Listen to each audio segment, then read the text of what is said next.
Actually Telangana రాష్ట్ర రాజకీయ పరిస్థితుల పైన చాలా తాజా విషయాలతోటి ఇప్పుడు మీ ముందుకొచ్చాము.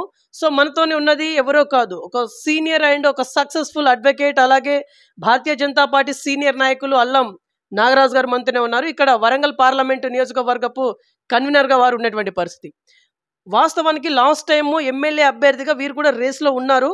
బట్ కొన్ని అనివార్య కారణం వల్ల టికెట్ అయితే రాలేదు. సో, అది ఎందుకన్నది ఇప్పుడు మనం కొంత తెలుసుకుందాం. అలాగే ఇక్కడ రాష్ట్ర రాజకీయాలు చాలా త్వరితగతంగా మారిపోతూ ఉన్నటువంటి తరుణంలో ఇప్పుడు వీరు ఎలా ఎక్స్‌ప్లనేషన్ ఇవ్వబోతున్నారు? ఎందుకంటే ఇక్కడ రాజకీయ నాయకులుగా కాకుండానే ఒక రాజకీయ విశ్లేషకులుగా కూడా వీరు ఉన్నటువంటి పరిస్థితి. సో, చూద్దాం ఎట్లాంటి ఇన్ఫర్మేషన్ ఇవ్వబోతున్నారు. నమస్తే సార్, బాగున్నారా? నమస్తే. సార్, ఇక్కడ మీరు ఇప్పుడు నేను అడిగే ప్రతి క్వెషన్‌కి మీరు రాజకీయానికి అతీతంగా ఆన్సర్ చేయాలి. ఓకే. ష్యూర్. ఓకే. మీరు అడ్వకేట్ కాబట్టి ఫస్ట్ మీకు కొత్త క్రిమినల్ 3 చట్టాలైతే వచ్చాయి. ఈ 3 చట్టాలపైన మీ అభిప్రాయం ఏంటిది? సార్, ఇక్కడ రాజకీయానికి అతీతంగా చెప్పండి. మీరు బీజేపీ పార్టీ అని చెప్పేసి మీరు సమర్థించకండి. చట్టాలు అందరి కోసం, దేశ ప్రజల సంరక్షణ కోసం, లా అండ్ ఆర్డర్‌ను కాపాడుకోవడం కోసం తెచ్చినవి. అది పార్లమెంట్‌లో ఆమోదించబడ్డటువంటి చట్టాలవి. ఇప్పుడు IPC, CrPC, Indian evidence act, IPC 1860, Indian evidence act 1872, ఏదైతే సిఆర్‌పిసి 1976 సంథింగ్. అయితే ఈ ఇష్యూలు ఇవన్నీ కూడా 1860 ఐపీసీ, ఇండియన్ ఎవిడెన్స్ యాక్ట్, ఇవన్నీ కూడా దరిదాపు 18th సెంచరీలో ఉన్నటువంటి చట్టాలు. వాటిని ఇప్పుడు ఆధునిక యుగంలో ఇప్పుడు నడుస్తున్నటువంటి పరిస్థితుల సందర్భాలలో అవి సరితూగవు కాబట్టి, తర్వాత అవన్నీ కూడా మనకు స్వాతంత్రం రాక పూర్వం ఉన్నటువంటి పేర్లు, వాటి పేర్ల లోపల మార్పు తీసుకొచ్చినటువంటి సందర్భంలో పార్లమెంట్లో ఇది అనేక కమిటీలు వేసి దాని ద్వారా ఒక మేధో మథనం తర్వాత ఇప్పుడు జరుగుతున్నటువంటి ప్రస్తుత క్రైమ్స్ మీద, ఒక క్రైమ్లో నేరం జరిగినప్పుడు దాని మీద డిలే కావద్దు కోర్ట్ ప్రాసెస్ అనే క్రమంలో దాన్ని ఎక్సైజ్ చేసి ప్రజలకు అందుబాటులో సత్వర న్యాయం కోసం తీసుకొచ్చిన చట్టాలే ఇవి. ఓకే. సార్, ఇక్కడ సత్వర న్యాయం అని చెప్పేసి మీరు ఒక వర్డ్ మెన్షన్ చేసిళ్ళు. యాక్చువల్లీ ఇప్పుడు రాజ్యం మొత్తం పోలీసుల చేతిలోకి వెళ్ళిపోయింది అనే మాట వాస్తవం కాదంటారా? ఎవరి చేతిలో ఎవరి రాజ్యం ఉండదు. ఇది ప్రజాస్వామ్యబద్ధంగా డెమోక్రటిక్ కంట్రీలో ప్రజలే బాసులు ఇక్కడ. కాకపోతే ఏంటంటే ప్రజలు ఎడ్యుకేట్ కాక ఈ ప్రజాస్వామ్యంలో రాజకీయ కుమ్ములాటలుండి ఒక పార్టీ పైన దుమ్ము పోసుకొని ప్రజలను వాళ్ళను అంటే మిస్మరైజ్ చేయడం, అంటే ఒక మిస్గైడ్ చేయడం జరుగుతుంది తప్ప ప్రజాస్వామ్యంలో ప్రజలే బాసులు, ప్రజలే పాలించుకునే ఒక సందర్భంలో ఇలాంటి లాస్ కూడా, ఎందుకంటే ప్రజల చేత ఎన్నుకోబడ్డ నాయకులే లెజిస్లేటివ్ ఆర్గాన్ ద్వారా ప్రజలకు ఉపయోగపడే బద్ధంగానే చట్టాలను తీసుకురావడం జరిగింది. ఓకే. సార్, ఇప్పుడు క్రిమినల్స్ తాట తీసేలా చట్టాలు రూపొందించబడ్డాయని చెప్పేసి మీలాంటి అడ్వకేట్స్ కొంతమంది చెప్తా ఉన్నారు. మరి కొంతమంది అడ్వకేట్స్ ఏమంటా ఉన్నారు, క్రిమినల్స్ చాలా ఈజీగా తప్పించుకునేందుకే ఈ చట్టాలు ఉన్నాయంటున్నారు. ఎవరి మాట నమ్మాలి? వాస్తవానికి కూడా ఇప్పుడు ఏదో పేర్లు మారినాయి. నిజంగా నిజాయితీగా చెప్పుకోవాలంటే పేర్లు మారినాయి, కానీ చట్టం మొత్తం కూడా అబాలిష్ చేయలేదు. పాత చట్టాలకు ఉన్నటువంటి శాంక్టిటీ ఏదైతే ఉందో వాటి మీద కొన్ని చట్టంలో కొన్ని లొసుకులు ఏదైతున్నాయో వాటిని రెక్టిఫై చేసిండ్రు. కానీ ఈ చట్టాలు కూడా ఇప్పుడు ఉన్నటువంటి క్రైమ్స్ను అరికట్టే విధంగా పూర్తిగా అవి న్యాయం చేసే దిశగానైతే లేవనే చెప్పుకోవాలి. ఎందుకంటే ఉన్నదాని మీద ఏంటంటే కొన్ని ఇప్పుడు ఈ టెక్నాలజీ ఏదైతుందో వాట్సాప్ ద్వారా కానీ మెయిల్ ద్వారా కానీ ఇట్లా కంప్లైంట్ చేసినా కూడా తీసుకోవచ్చని ఒకటి జ్యూడిక్షన్ తీసేసిండ్రు. అంటే ఇప్పుడు ఇక్కడ క్రైమ్ అయితే నా ఇంటికి సంబంధించిన నేనున్న పరిధిలో క్రైమ్ అయితే అక్కడనే ఆ పోలీస్ స్టేషన్ పరిధికే వస్తుంది అనేది ఒకటి తీసేసిండ్రు. ఎందుకంటే ఎక్కడనైనా ఈవెందో నాకు ఇక్కడ క్రైమ్ అయితే నేను ముంబైలో కూడా కంప్లైంట్ ఇవ్వచ్చు, అక్కడ ఎఫ్ఐఆర్ చేసుకోవచ్చు. అంతకుముందు ఇది 0 ఎఫ్ఐఆర్ అనేది ఒకటి ఉండే, కానీ దానికి లీగల్ శాంక్టిటీ లేకుండా ఉండేది. కానీ తర్వాత ఇప్పుడు ఏంటంటే 0 ఎఫ్ఐఆర్ అనే దాని మీద దాన్ని లీగలైజ్ చేసిర్రు. తర్వాత ఏదైతుందో ఇన్వెస్టిగేషన్ ఆఫీసర్ అక్కడ జ్యూడిక్షన్ పోతారు. తర్వాత ఎక్కడైతే కోర్టుల జరుగుతున్న జాప్యం, ఇప్పుడు ఒక లీగల్ మ్యాగజిమ్ ఉంది బ్రదర్. ఇంకోటి ఏంటంటే ఈ 100 మంది నేరస్తులు నేరం నుండి తప్పించుకున్న పర్లే ఒక నిరపరాధికి శిక్ష పడద్దనే నానుడి చట్టంలో రాజ్యాంగంలో పొందుపరుచున్నది. ఆ బేస్గా చాలామంది నేరస్తులు తప్పించుకున్నటువంటి మనం అనేక కేసులు చూస్తున్నాం.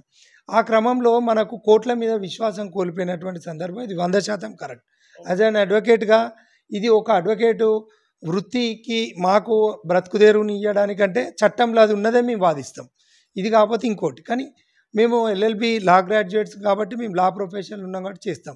తర్వాత ఇది పోలీస్ వాళ్ళు కేసులు ఎవరికైతే బాధితులు ఉంటారో పోలీస్ స్టేషన్ పోతే వాళ్ళు క్రైమ్ రిజిస్టర్ చేస్తారు, అది వాళ్ళు రిమాండ్ చేస్తారు, దాని మీద ఛార్జ్ షీట్ వేస్తారు. ఇవన్నీ ఉన్నాక కోర్టులో జరిగేటువంటి ఏదైతే ప్రక్రియ ఉందో ట్రయల్స్ ఏదైతే కండక్ట్ చేస్తారో ఆ ట్రయల్స్లో ఇటువంటి మ్యాగజైన్స్ తర్వాత ఈ మనకు 100 మంది నేరస్తులు అని ఏదైతే ఉన్నదో తప్పించుకున్న ఒక నిరపరాధి శిక్ష పడద్దు అనేది ఏదైతే ఉన్నదో ఆ సిస్టమ్ ఏదైతే ఉన్నదో దాన్ని ఆ క్రమంలో తప్పించుకున్నటువంటి క్రమంలో బాధితులు నిజంగా కూడా పోలీస్ స్టేషన్కు కోర్టులో పోతే ఏం న్యాయం జరుగుతుంది అనే క్రమంలో ఒకటి ఉండే. ఇదొకటి. తర్వాత ఇంకొక మ్యాగజైన్ లీగల్గా ఏంటంటే జస్టిస్ డిలేడ్ అంటే చట్టంలో డిలే అయితే జస్టిస్ డినైడ్ అంటే దాని మీద నమ్మకం పోయింది అనే ఈ లీగల్ మ్యాగజైన్ ఏదైతుందో దాని మీద కొంత చెక్ పడ్డది అని చెప్పుకోవచ్చు.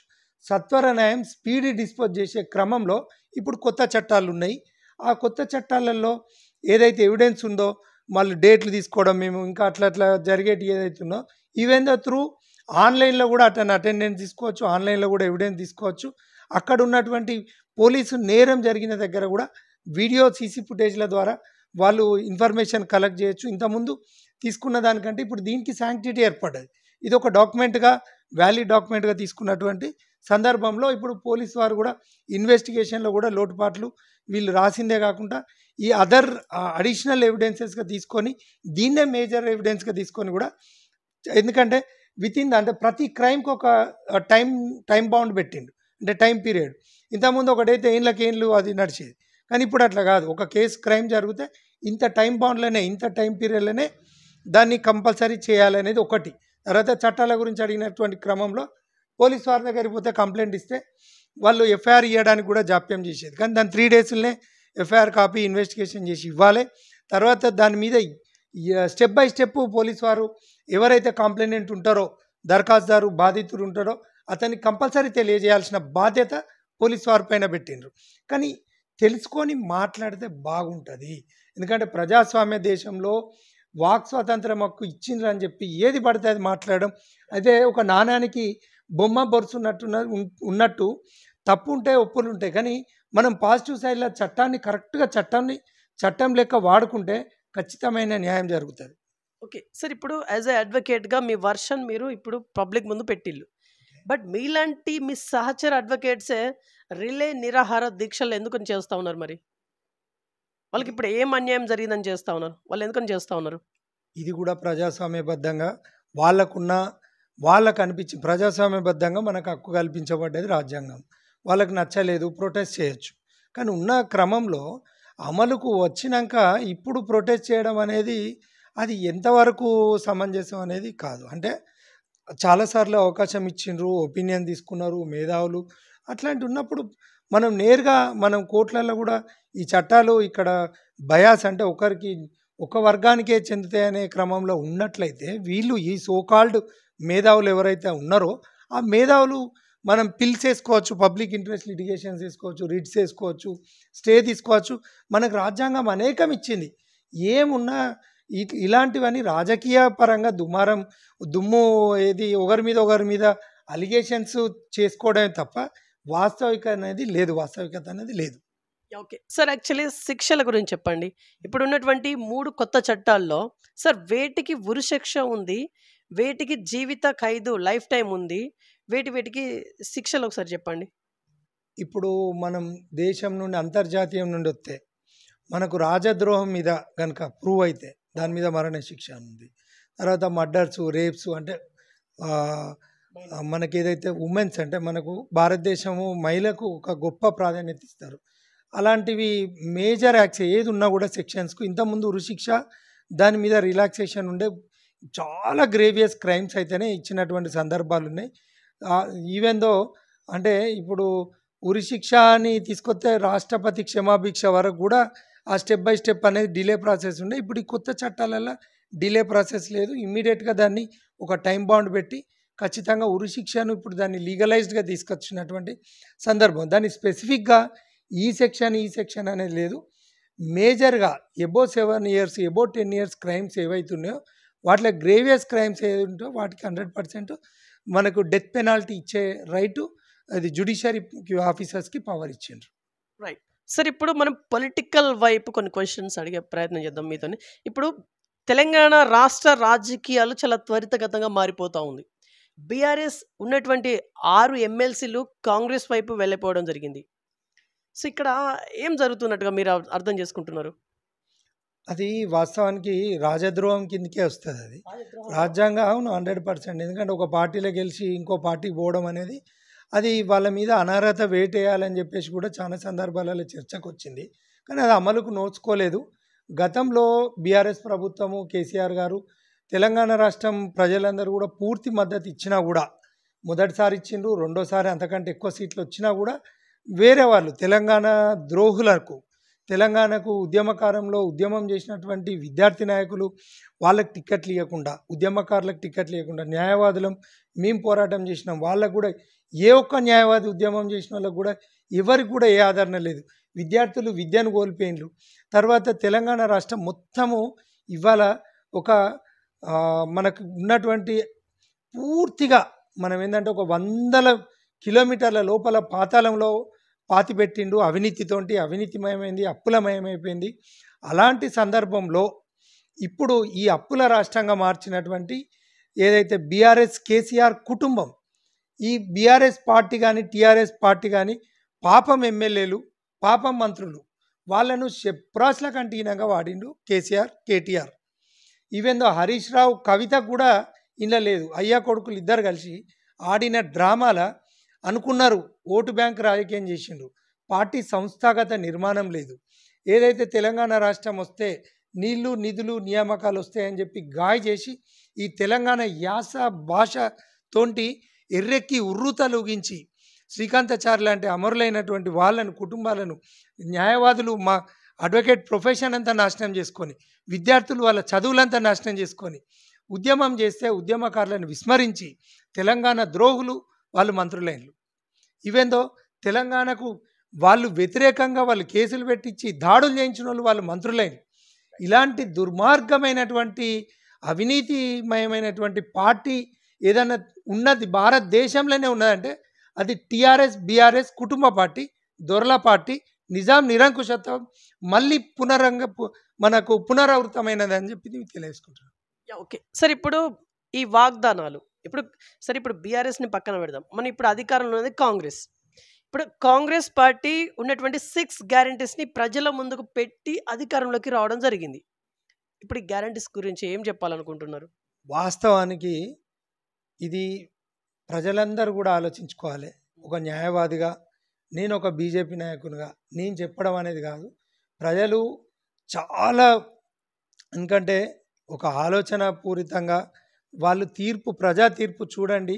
ఎన్ని ఉచితాలు ఇచ్చినా కూడా తీర్పు ఆల్టర్నేటివ్ గవర్నమెంట్ ఏది అని ఆలోచించింది. ఎందుకంటే తెలంగాణ మొత్తం కూడా అవినీతిమయం అయిపోయింది, దొరలతనం అయిపోయిందని రేవంత్ రెడ్డిని గెలిపించింది. కానీ రేవంత్ రెడ్డిని చూసో తర్వాత ఏదైతే కాంగ్రెస్ పార్టీని చూసో గెలుపు కాదు.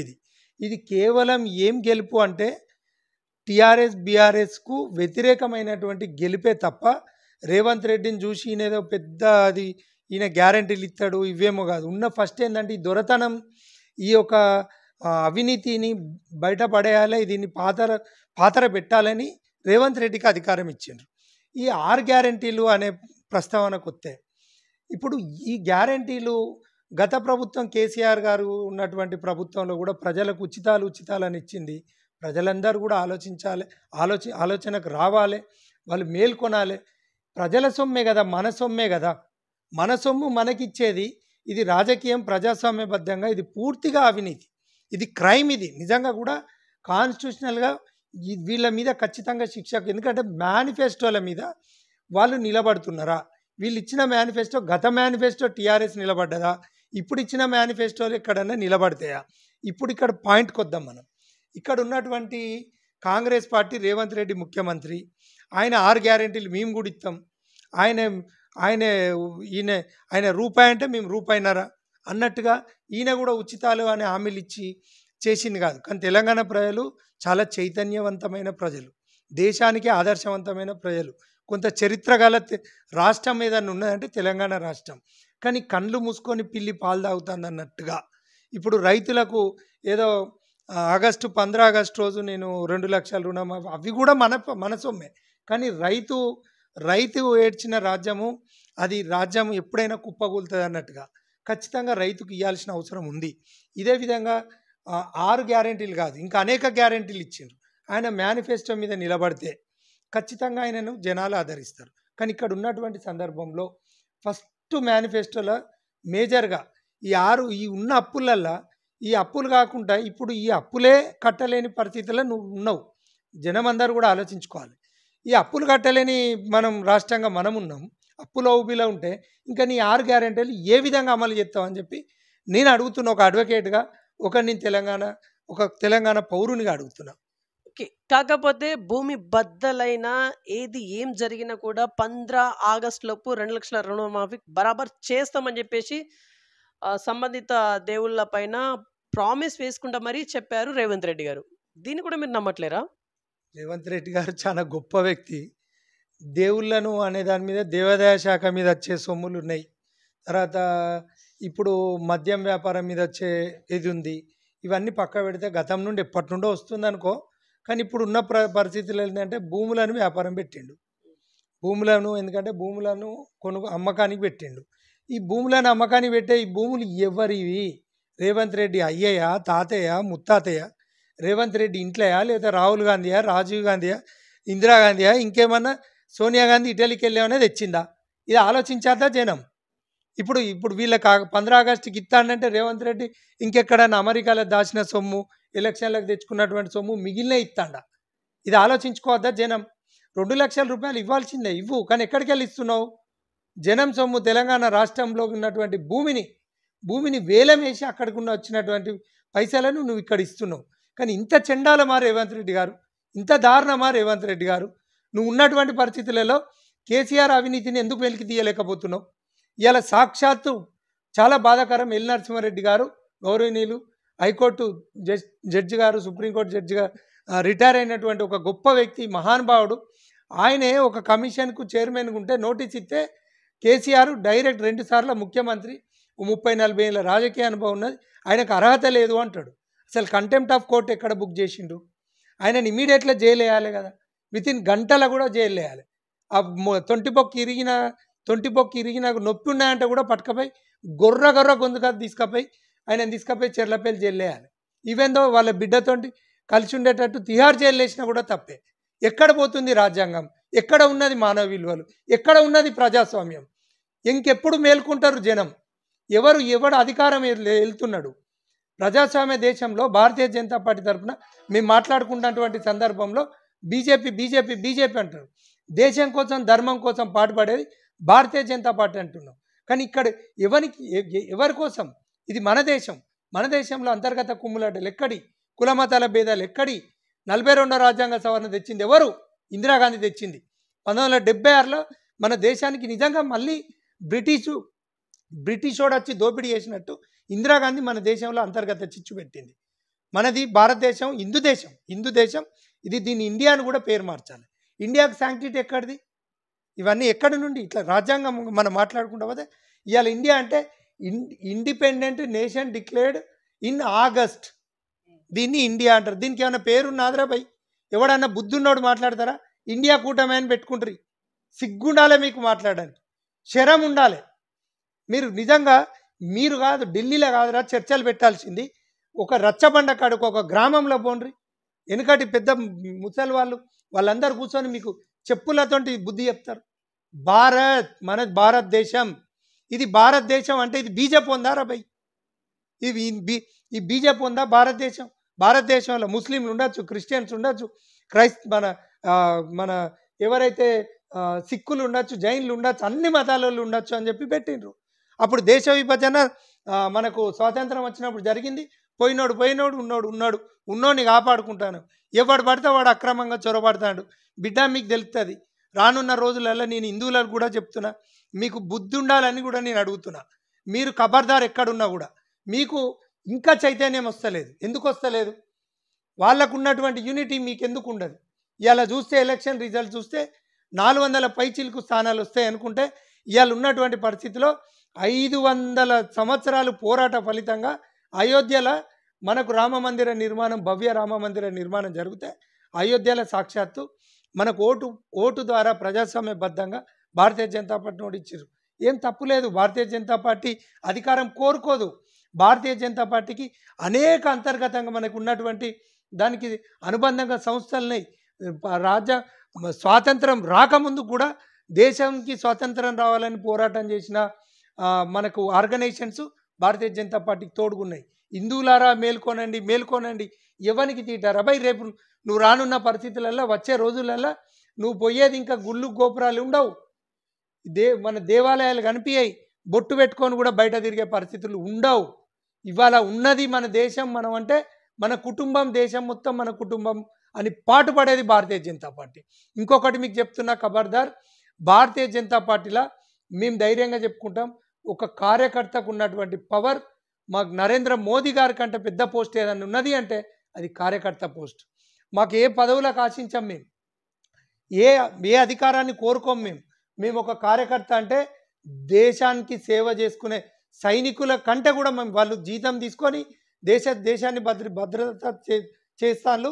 మేము జీతం లేకుండా సైనికుల వలె భారతీయ జనతా పార్టీ. రండి హిందువులారా మేల్కొనండి, హిందువులందరూ ఐక్యం కండి, మీరందరూ కూడా మన దేశానికి కాపాడుకునే దిశగా ఇంకా నిద్రమత్తు పోకండి, స్వార్థంగా బతకకండి. నీకోసం నువ్వు బతకకు, నువ్వు ప్రతి మంచి పంది, కుక్క, నక్క అన్ని జంతువుల కంటే కూడా మానవ జాతి అంటే మనం కూడా ఒక జంతువులమే, వాటికంటే వాటికి ఉన్న ఐక్యత కూడా మనకు ఐక్యత లేకుండా పోతుంది. నేను అంటున్నా హిందువులారా ఐక్యం కండి. ఎందుకంటే వాడోడు వీడోడు అక్కడోడు ఇక్కడోడు ఏదో మాట్లాడితే గప్పుడు శరమత్తాంది. కానీ నేను చెప్తున్నా, దయచేసి ఆ దేవుళ్ళు నిజంగా దేవుడు ఉంటే వాళ్ళతోటి ఏదైతే హిందువుల మీద దాడులు చేసేటోళ్ళు ఎవరైతే ఉన్నారో అది దేవుడే సాక్షాత్తు దాడి చేయిస్తాడని నేను అనుకుంటున్నాను. ఎందుకంటే ఇకనైనా సిగ్గు రావాలని చెప్పి. ఎందుకంటే ఒకడు అంటాడు, ఒకడు అయ్యప్ప మీద మాట్లాడతాడు, బైర్ నరేష్ గాడు, వాడు మాట్లాడినందుకు అని థ్యాంక్స్ చెప్తున్నా. ఎందుకంటే వాడు మాట్లాడితే సిగ్గు శరం మనకు వస్తుంది, మనకి ఐక్యత వస్తుంది. మన స్వామీజీలను కొట్టి చంపుతుంటే అప్పుడు ఐక్యత వస్తుంది. కొన్ని రాష్ట్రాలల్లో ఇవాళ మనం మన దేశంలో ఉన్నాం, మన రాష్ట్రాలల్లో మన దేశ పౌరసత్వాన్ని మనం ఉన్నోళ్ళం మనం స్వేచ్ఛగా తిరగలేనటువంటి సందర్భం. కానీ ఖబర్దార్, భారతదేశంలో దేశం కోసం ధర్మం కోసం తీసేయాలి.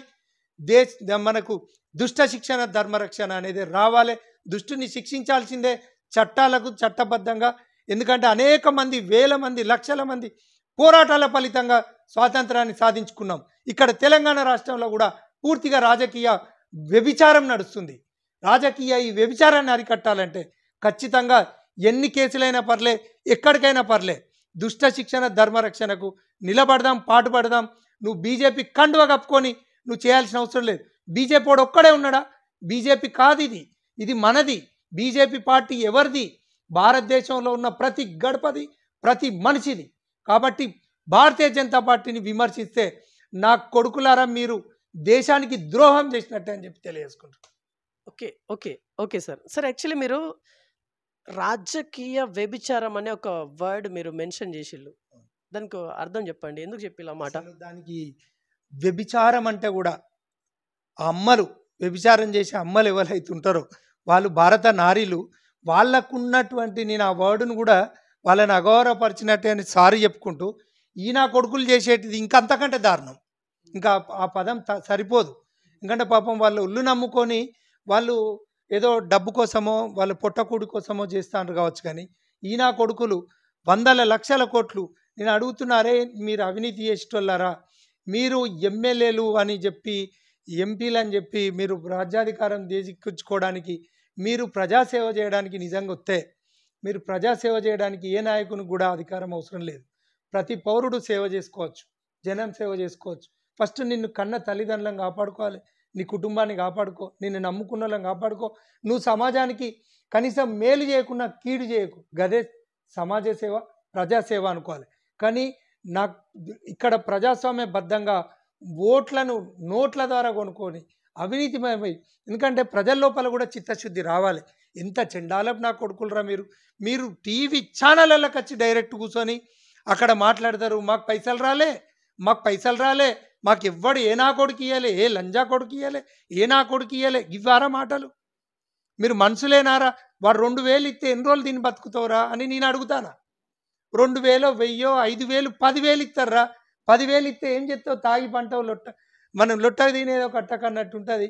ఈ నా కొడుకులారా మీరు చైతన్యం రానంత వరకు కూడా మనకి ఈ బ్రోతలు నా కొడుకులు మన మీదకి వచ్చి, మన నెత్తి మీదకి వచ్చి రాజ్యాలే రోజులు ఉండవు. ఎందుకంటే ఈ మనం అవకాశం ఇచ్చేదే ఓటర్, కానీ తీర్పు మాత్రం ఇస్తున్నావు. కానీ నా కొడుకు ఎందుకు కష్టం నువ్వు అనుకుంటున్నా. ఎవరైతే ఆ వ్యభిచారం చేసుకొని ఒళ్ళమ్ముకొని ఏదైతే వాళ్ళు పొట్టకుడు కోసం చేస్తున్నారో దానికంటే ఘోరం ఓటు నమ్ముకోవడం. రైట్. సార్, ఇక్కడ ఓటు నమ్ముకోవడం అంటే ఇక్కడ అంటే డబ్బు రాజకీయాలు ఈవెన్ బీజేపీలో కూడా ఉన్నాయి కదా. దీని దీని గురించి ఏం చెప్తారు మరి? బీజేపీ కాదు, ఎవరు తప్పు చేసినా వాడు తప్పే, ఎవరు తప్పు చేసినా తప్పే. ఉన్న పరిస్థితులలో మనం బీజేపీలో అట్లా కళ్ళబొల్లి మాటలు చెప్పి ఈ సంస్కృతి అయితే ఉండదు. 99% వ్యక్తిగా ఇప్పుడు నాకు ఒక టికెట్ ఇచ్చిండు, నేను గెలవాలనే ఒక ఆలోచనతో నా దగ్గర డబ్బు ఉంది కాబట్టి నేను పెడతా అని చెప్పి అంటమే. కానీ పార్టీ ఎక్కడ కూడా సిస్టమ్ వైలేట్ చేయదు, అంటే ఉల్లంఘనకు పాల్పడదు. ఒకవేళ ఉంటే కూడా ఈవెన్ దో అన్ని ఎమ్మెల్యే గెలిచినా కూడా, ఎంపీ గెలిచినా కూడా రికగ్నైజ్ చేయదు పార్టీ. ఎందుకంటే న్యాయబద్ధంగా సేవే మార్గంగా, దేశ సేవే మార్గంగా ఆయన వ్యక్తిగా పార్టీని గుర్తుతోటి గెలిస్తే ఆయననే గుర్తింపు పొందుతుంది. లేకపోతే మేము అధికారంలో ఉన్నప్పుడు మేము ఆలోచిస్తే బంగ్లాదేశు, పాకిస్తాను, అమెరికా, చైనా ఇట్లాంటి పెద్ద పెద్ద దేశాలు, ప్రపంచం మొత్తం అన్ని దేశాలు సెల్యూట్ కొడుతున్నాయి మోదీ గారికి. ఈయన కొడుకులు ఇక్కడ 1 గంట సరిపోతుంది. ఒక గంటల ఎన్ఐఏ దాడులు చేస్తే 137 ప్రాంతాలలో దాడులు చేసిండ్రు మన దేశాన్ని కాపాడుకోవడం కోసం. హైదరాబాద్ పాత బస్తీతోటి ముప్పు ఉంది. ఇప్పుడు మన దేశ భద్రతకు ముప్పు ఎక్కడ ఉందంటే హైదరాబాద్ పాత బస్తీల ముప్పు ఉంది. కాశ్మీర్ సమస్య సాల్వ్ అయింది, 370 ఆర్టికల్ రద్దయింది. కానీ హైదరాబాద్ నిజాం నిరంకుశత్వ పాలన ఈనాడు కేసీఆర్ తోటి దోస్తి, మళ్ళీ ఆనాడు కేసీఆర్తో దోస్తి, ఈనాడు రేవంత్ రెడ్డి దోస్తి. కానీ హైదరాబాద్ ఏదైతే ఆ మొత్తము ఏదైతే మనకు కాటన్ సెర్చ్ అంటారు పోలీస్ భాషలో, మొత్తం పెట్టి ఎవడు ఇండియాలో ఉన్నాడు, ఇండియా పౌరసత్వం ఉన్నది, వస్తున్నాయి చట్టాలు వస్తున్నాయి. కరోనా వచ్చి నా కొడుకులారా మీరు బతికినరు. దేశం నుండి దేశం ఈ మట్టి మీద ఉండి ఈ గాలి పీల్చి ఈ తిండి తిని కన్న తల్లి పాలు తాగి కన్న తల్లి రొమ్ములు పిసికే నా కొడుకులారా మీకు రానున్న రోజులు దేశం కోసం ధర్మం కోసం కాదు, దుష్ట శిక్షణ ధర్మరక్షణ రోజులు వస్తాయి. నాలాంటోడు ఖచ్చితంగా భగత్ సింగ్ లేక మారాల్సిన రోజులు వచ్చినాయి. రాజకీయం మా సంతానం కోసం కాదు, మా ప్రాణ త్యాగాలకైనా వెనుకోబోమని చెప్పి ఖబర్దార్ నా కొడుకులారా. దేశం నుండి దేశానికి వాడు హిందూ అయినా పర్లే, దేశాన్ని దోషద్రోహం చేస్తే ఖచ్చితంగా కఠిన చర్యలు. ప్రజా ఆగ్రహం వెనుక ఎవడైనా బలదూరే. ఓకే సార్, ఇక్కడ క్లారిటీ ఇవ్వండి. ఇప్పుడు ఇక్కడ బీజేపీ నాయకులు కంప్లీట్గా దేవుళ్ళ పేరు మీద, హిందూయిజం పేరు మీద ఓట్లు అడిగే ప్రయత్నం చేస్తుంది అనేది ఇది ఎంతవరకు సబబ్? మనకు మన దేవుళ్ళకు చరిత్ర ఉన్నది. మన భారతదేశం ప్రపంచ దేశాలకు నాగరికత నేర్పింది, సైన్స్ నేర్పింది, టెక్నాలజీ నేర్పింది. ఈవెన్ దో విమానం అనేది కూడా మన భారతదేశం నుండే వచ్చింది. మనకు యోగ శాస్త్రము, మనకు వైద్య శాస్త్రం, ఇన్ని శాస్త్రాలు ఉన్నాయి కాబట్టే, బెల్లం ఉన్నది కాబట్టి నా కొడుకులు ఈగలు వచ్చిండ్రు, అంటే తుర్కీలు వచ్చిండ్రు, బ్రిటిషర్స్ వచ్చిండ్రు, అందరు కూడా వ్యాపార సంబంధాలని వచ్చి మన దేశం మీద ఆక్యుపేషన్కి వచ్చినా కూడా మన దేశం ఇప్పటికి కూడా చెక్కు చెదరలే. ప్రపంచ దేశాలకు వ్యాక్సిన్ ఇచ్చింది నా మోదీ ప్రభుత్వం, ప్రపంచ దేశాలను కూడా కాపాడుకున్నది నా మోదీ ప్రభుత్వం. భారతదేశంలో జనాభాలో రెండో అతిపెద్ద దేశంగా ఉన్నటువంటి మన భారతదేశాన్ని ప్రాణ నష్టం జరగకుండా కరోనా లాంటి మహమ్మారి నుండి కూడా కాపాడుకున్నాం. సిగ్గుండాలే నా వెదవల్లారా మీరు మాట్లాడేటప్పుడు. ఇవాళ ప్రపంచ దేశాలు పాదాభివందనం చేస్తున్నారు మోదీ గారికి, కానీ నీకెందుకు లేదురా? ఇక్కడ మీరు అడుగుతున్నారు మన దేశం, మనకు దేవతారాధన, విగ్రహారాధనతోటి హిందూ ధర్మంతో ఉన్నటువంటి దేశం మన దేశం. ఈ నా కొడుకులారా మీకు నచ్చకపోతే పోండి, పాకిస్తాన్ గేట్లు తెరిచే ఉంటాయి, బంగ్లాదేశ్ గేట్లు తెరిచే ఉంటాయి, ఇంకా నీ తుర్క రాజ్యాలు ఉన్నాయి. తుర్కోళ్ళు దయచేసి ముస్లిమ్స్ ఎట్టి పరిస్థితుల్లో వాళ్లకు నేను నిజంగా పాదాభివందనం చేస్తాను. చాలా మంచి వాళ్ళు ఉన్నారు. ముస్లిం సాక్షాత్తు ముస్లింల గురించి చెప్పుకుంటే వాళ్ళ ఖురాన్, పవిత్ర ఖురాన్ ఏమని చెప్తుంది? ఒక్క ప్రాణి జీవహింస చేయొద్దు, ఒక ప్రాణికి నష్టం చేయొద్దు, ఒక వ్యక్తికి నష్టం చేయొద్దు, అబద్ధాలు ఆడద్దు, నీరు అమ్ముకోవద్దు, ఇలా అనేకం ఉంటాయి. అవి మార్చి ఈ ప్రజాస్వామ్యం అనే బద్మాష్గాళ్ళు వాళ్ళను చెడగొట్టి రాజకీయ వ్యభిచారం చేస్తున్నారు తప్ప ముస్లిమ్స్ తప్పు కాదు. కానీ ముస్లింలను అలాంటి దొంగన కొడుకులని ఏరివేసే బాధ్యత ముస్లిమ్స్ తీసుకోండి. మీరు భారతీయులు, మనం భారతదేశం, మీరు ముస్లింలే కానీ భారతీయులు. మిమ్మల్ని అల్లా మొక్కోవద్దని అన్నారా? వాళ్ళని నమ్ముకున్న దేవుణ్ణి వాళ్ళను మొక్కుకోవాలి, ఇతరులకు ఇబ్బంది కలిగించద్దు అని రాజ్యాంగమే చెప్తుంది. అలాంటిది క్రిస్టియన్స్ ఉన్నారు, వాళ్ళు ఉన్నారు, క్రిస్టియానిటీని వాళ్ళు తీసుకున్నారు. ఇది క్రిస్టియానిటీ ఇండియాలో పుట్టింది కాదు కదా, ముస్లిం కూడా ఇక్కడ ఉన్నటువంటిది కాదు కదా. ముస్లిం రాజ్యాలు ఉన్నాయి, ముస్లిం దేశాలు ఉన్నాయి. ఇవాళ మన ఇండియాలో అందరు ఉండులు రాబోయే అంటే ఇలా సోకాల్డ్ కొద్దిమంది దుర్మార్గులు వాళ్ళని ఈ కులమతాల భేదాభిప్రాయాలు తీసుకొచ్చి దేశాన్ని విచ్ఛిన్నం చేద్దామని చూస్తున్నారు తప్ప ఇది భారతదేశం పూర్తిగా హిందూ దేశం, విగ్రహారాధన ఉంటుంది, ఇది పూర్తిగా కాషాయం దేశమే.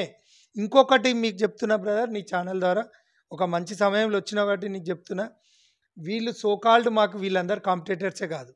ఈ ఏదైతే జాతీయ పార్టీలు కాంగ్రెస్, బీఎస్పీ, ఇంకా సోకాల్డ్ ఏదో కులం పేర్లు ఏదైనా చెప్పి కులం పేరుతో చెప్పి రాజకీయాలు చేసేది ఆ పార్టీలు, కుటుంబ పార్టీలు. ఇక్కడ లోకల్లా ఏదైతే కేసీఆర్ ఇట్లాంటి బీఆర్ఎస్ పార్టీ, టీఆర్ఎస్ పార్టీ ఇట్లాంటి ఇంకా ఎన్నో పుట్టగొడుగు లెక్క పార్టీలు పుట్టినాయి. వీళ్ళు ఈయన కొడుకులు గంప కింద కోళ్ళు. గంప కింద కోడు అంటే మనం వెనకట కోళ్ళని మన గంప కింద అమ్ముకునేది, ఎన్నడు పడితే అన్నాడు కోసుకొని తినచ్చు. కానీ మీరు అనుకుంటారు మనము అఖండ భారతం నిర్మాణమే లక్ష్యంగా భారతీయ జనతా పార్టీ ఉంది. అఖండ భారత నిర్మాణంలో ప్రతి కుల సోదరుడు, ఎందుకంటే ఒక బాధ్యతాయుతంగా మన దేశం అఖండ భారతం, మన అఖండ భారతం నిర్మాణం చేసుకునే దిశగా పోతుంది.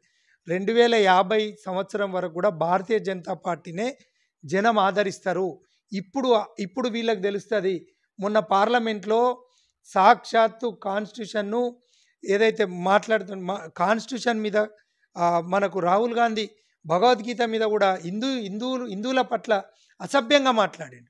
ఇంకా బుద్ధి రావాలి రాహుల్ గాంధీ, థ్యాంక్స్, ఇంకా గట్టిగా తిట్టురా భయ్, నువ్వు బాగా తిట్టు, సిగ్గు రావాలి, శరం రావాలి, ఒక ఆలోచన రావాలి. మనం ఎక్కడున్నాం? రాహుల్ గాంధీ అనేటోడు మాట్లాడిందంటే అతను లాంటి వాళ్ళు ఇంకా పుట్టాలి. నేను హిందూగా ఎందుకు కోరుకుంటానంటే ఈయన కొడుకులకు బుద్ధి రావాలి. ఉన్నటువంటి పరిస్థితులలో మనకు ఇక్కడ బీజేపీ ఎవరిది? పార్టీ ఎవరిది? బీజేపీ పార్టీ ఎవరిది? ఈ ప్రజలది. కాంగ్రెస్ పార్టీ ఎవరిది? గాంధీ, ఇందిరాగాంధీ, మన జవహర్లాల్ నెహ్రూ, ఇందిరాగాంధీ, రాజీవ్ గాంధీ, ఇప్పుడు రాహుల్ గాంధీ పోరాటం, సోనియా గాంధీ, ఈ గాంధీలు ఇవన్నీ ఉంటున్నాయి. తప్పు కాదు, వాళ్ళ కుటుంబం సేవ చేసి ఉండొచ్చు, వాళ్ళు కూడా చేసి ఉండొచ్చు. కానీ ఎక్కడ ఏం జరుగుతుంది? దేశం కోసం ఏం చేసినావు? నీకు చదువుకున్న మూర్ఖులారా మేల్కొనండి, ఏది పడితే అది మాట్లాడకండి. నాలుకలు కొయ్యడం జరుగుతుంది బిడ్డ, చాలా తప్పు. ఓకే సార్, ఇప్పుడు మీరు ఎంత చెప్పినా కూడా 400 and above సీట్స్ మీరు గెయిన్ చేస్తామని చెప్పేసి అన్నారు. కానీ మీరు దాని దరిదాపులో కూడా వెళ్ళలేకపోయిళ్ళు. అంటే ప్రజలు మీ మీద వ్యతిరేకతతో ఉన్నారు అన్నదానికి ఇది ఒక పెద్ద ఎగ్జాంపుల్ అనొచ్చా? ఇప్పుడు 400 స్థానాలు వస్తాయి అనేది ఆశించినాం, రావాలే కూడా. కొద్దిపాటి మెజార్టీతో కొన్ని చాలా స్థానాలు పోయినాయి. ఈవెందో యూపీలో 2 ఓట్లతో ఓడిపోయిన ఒక ఎంపీ అభ్యర్థి కూడా ఉన్నాడు. 2 ఓట్లు, 64 ఓట్లు, ఇట్లా కొద్ది. అంటే సరే, ఏదైనా సమర్థించుకోవడం కరెక్ట్ కాదు. ప్రజాస్వామ్యబద్ధంగా ప్రజలు ఇచ్చిన తీర్పు మేరకు ప్రజలకు ఒకవేళ వ్యతిరేకత ఏ విధంగా వచ్చింది, ఎంత వచ్చింది అంతర్మదనం చేసుకొని మాకు ప్రతిపక్ష హోదా ఇచ్చిన కూర్చోవడానికి రెడీ. భారతీయ జనతా పార్టీ మేమే ఆ రాజ్యాలు ఏదైనా అవసరం లేదు. అంటే దేశాన్ని రక్షించుకోవాలనే దాని మీద ఉంటాం తప్ప దాంట్లో రాజకీయంగా కొంత అంతర్గతంగా కొన్ని తేడాలు జరిగి ఉండొచ్చు. ప్రజా తీర్పుకు దాన్ని రెక్టిఫై చేసుకొని ప్రజలకు ఏ విధంగా కావాలి, ఏం కావాలి అనే దాని మీద ఇంకో జనాల లోపలికి. ఎందుకంటే భారతీయ జనతా పార్టీకి ఒక సిస్టమ్ ఉంటుంది, ఇది అందరూ కూడా సీరియస్గా ఆలోచించాలి. చేసింది చెప్పద్దు, చెప్పిన దాని మీద నిలబడాలి అనే ఒక శిలాశాసనం మీద ఉంటారు. కానీ బయటోడు ఏంటంటే కుక్కలు మురిగినట్టు మొరుగుడు, మా మేనిఫెస్టో ఇది, మా ఇది ఈ పార్టీలు. కానీ భారతీయ జనతా పార్టీలో ఎవరికి మేము ఒక భారతీయ జనతా పార్టీ కార్యకర్తలు మేము ఎవరికైనా పని చేస్తే మా ఆర్గనైజేషన్స్ కూడా ఆ పని చేసినాం, మేము ఇది చేసినాం, అది చేసినాం అని చెప్పుకునే సంస్కృతి ఉంటే వాడు నిజమైన కార్యకర్త భారతీయ జనతా పార్టీకి కాదు అని చెప్పి తెలుసుకోవాలి. ఆ రకంగా కొంత వచ్చింది, సరే ఏం లోటుపాట్లు ఉన్నాయో రెక్టిఫై చేసుకొని దేశ రక్షణకు, ఒక సమగ్ర దేశ నిర్మాణానికి ఖచ్చితంగా మోదీ గారి ప్రభుత్వం నిలబడుతుంది. ఆశిద్దాం 2050 వరకు కూడా భారతీయ జనతా పార్టీ అధికారంలో ఉంటుంది. ఓకే, మన తెలంగాణ వరకే మనం మాట్లాడుకుంటే లాస్ట్ టైం నలుగురు ఎంపీ స్థానాలు ఉండే, ఇప్పుడు నలుగురు కాస్త 8 అయింది. అంటే ఇది మ్యాజిక్ ఫిగర్, మీది 8 అని అనుకున్నారా ఇక్కడ తెలంగాణలో వరకు?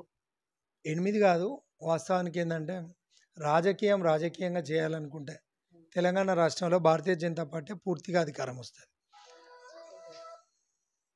ఇప్పుడు గెలిచినా కూడా ఇది రేవంత్ రెడ్డి ఎవరైతే ఉన్నారో ఆయన కూడా ఒక ఏబీపీ ఆర్గనైజేషన్ నుండి వచ్చినటువంటి ఒక వ్యక్తి అయి ఉండొచ్చు. కానీ ఆయన ఉన్నటువంటి కాంగ్రెస్ పార్టీ నుండి వచ్చినా కూడా ఇప్పుడు ఈ తెలంగాణ రాష్ట్రంలో ఈ రాష్ట్రాన్ని కాపాడుకోవాలంటే మళ్ళీ భారతీయ జనతా పార్టీ అధికారంలోకి తీసుకోవాల్సిందే ఈ ప్రజలను కాపాడుకో. ఎందుకంటే కుటుంబ పార్టీ టీఆర్ఎస్ పార్టీ మొత్తం ఈ రాష్ట్రాన్ని మొత్తం అప్పులమయం చేసి ఏదో ప్రాజెక్టులని అన్నీ కూడా, అంటే కాళేశ్వరం నుండి మొదలు పెడితే మన వరంగల్ ఎంజిఎం హాస్పిటల్ ఉన్న ఎంజిఎం హాస్పిటల్కే వసతులు దిక్కులు ఎవరని అయినా అంటే వాడు పోయి ఏట్ల రాయిలే నూట్ల రాయిది అన్నాడు, ఎట్ల రాయిది ఇత్త అన్నట్టుగా సెంట్రల్ జైలును కూలగొట్టి దాంట్లో ఏమేమి అవినీతి జరిగిందో అవన్నీ కూడా వెలికి తీసి రేవంత్ రెడ్డి గారు తీసిన ప్రజల పక్షాన్ని నిలబడి ఉంటే కూడా రేవంత్ రెడ్డి గారు కూడా అందరు తెలంగాణ ప్రజలు రుణపడి ఉంటారు. ఒకవేళ తీయలేకపోతే, ఈ గ్యారంటీల మీద నిలబడలేకపోతే, ఈ అప్పులన్నీ కూడా బయటికి తీసుకురాకపోతే ఎక్కడి నుండి ప్రభుత్వం నడుపుతాడు? కాబట్టి అప్పుడు మళ్ళీ కూడా మాకు 8 కాదు, ఖచ్చితంగా రాజ్యాధికారమే తెలంగాణ రాష్ట్రంలో రాబోయే కొద్ది రోజులలోనే రేవంత్ రెడ్డి గారు చేతులెత్తే సందర్భం వస్తుంది. వీళ్ళందరూ కూడా జనాలలో తిరిగే పరిస్థితి కూడా ఉండదు. ఎందుకంటే వీళ్ళు ఇచ్చిన ఉచితాల మీద నిలబడపోతే జనం నిలదీస్తారు. అప్పుడు మేము తెలంగాణ మన బీజేపీలో తెలంగాణలో మేము ఎలక్షన్ అప్పుడు మేనిఫెస్టో, అసెంబ్లీ ఎలక్షన్లకు రిలీజ్ చేసిన మేనిఫెస్టో, మేము దళితులకు విషయంలోనైతేనేమి, తర్వాత తెలంగాణ అవినీతి చేసినటువంటి తెలంగాణ అవినీతి మీద మా మేనిఫెస్టోని వెలికి తీస్తామని చెప్పి పెట్టినాం. ఆ రకంగా బయటికి తీసి ఖచ్చితంగా ఈ తెలంగాణ రాష్ట్రాన్ని కాపాడుకునేది భారతీయ జనతా పార్టీ, అది 100% నిజమవుతుంది. మళ్ళీ నీ ఛానల్ ద్వారా నేను మళ్ళీ ఇంటర్వ్యూ ఇస్తాను. ఓకే సార్, ఇప్పుడు బండి సంజయ్ లాంటి వాళ్ళు కావచ్చు, ఇంకా చాలా అంటే మీ ఇక్కడ తెలంగాణ రాష్ట్రంలో ఉన్నటువంటి పెద్ద నాయకులు ఏం చెప్తా ఉన్నారంటే ఇప్పుడున్నటువంటి 8 కాస్త రాబోయే రోజుల్లో అసెంబ్లీ ఎలక్షన్స్లో 88 అవుతుందని చెప్పేసి అంటా ఉన్నారు. అంటే మీరు ఎమ్మెల్యే స్థానాలు 8, ఎంపీ స్థానాలు 8, ఈ అసెంబ్లీ స్థానాలు 8 ఏదైతే ఉందో ఇది నెక్స్ట్ ఎలక్షన్లో 88 అవుతుందని చెప్పేసి జోష్యం పలుకుతా ఉన్నారు. ఇది ఇది ఎలా సాధ్యం అవుతుంది? విషయం ఏంటంటే నీకు నెక్స్ట్ ఎలక్షన్ వరకు అవసరం లేదు సంజయ్ అన్న, ఎందుకంటే ఆయన ఒక బాధ్యత ఉన్నది కాబట్టి, ఆయన ఒక చాలా సీనియర్ నాయకుడు, ఆయన ఒక అన్ని ఆర్గనైజేషన్స్ నుండి వచ్చినటువంటి నాయకుడు కాబట్టి బాధ్యతగా మాట్లాడింది. కానీ సంజయ్ అన్న మాట్లాడింది ఏదైతే 88 ఉన్నాయో అవి నెక్స్ట్ ఎలక్షన్ కాదు, ఈ సంవత్సరమో వచ్చే సంవత్సరమో అంతే. ఎట్లా సార్, ఆల్రెడీ అయిపోయినాయి ఎలక్షన్స్. అందరు ఎమ్మెల్యేలు అందరూ కూడా ప్రజల తిరుగుబాటుకు గురైతే వచ్చేది భారతీయ జనతా పార్టీ గూటికే. భారతీయ జనతా పార్టీ ఈ రాష్ట్రాన్ని కాపాడుకునేది. ఆ 88 సంజయ్ అన్న ఆధ్వర్యంలోనో, ఈటల రాజేందర్ అన్న ఆధ్వర్యంలోనో, వీళ్ళందరూ కూడా అందరికి టచ్లు ఉన్నారు. వీళ్ళందరూ ఇప్పుడు పోయేటోళ్ళు అందరూ మళ్ళీ యూటర్న్ తీసుకోవాల్సిందే. ఎందుకు యూటర్న్ తీసుకోవాలి?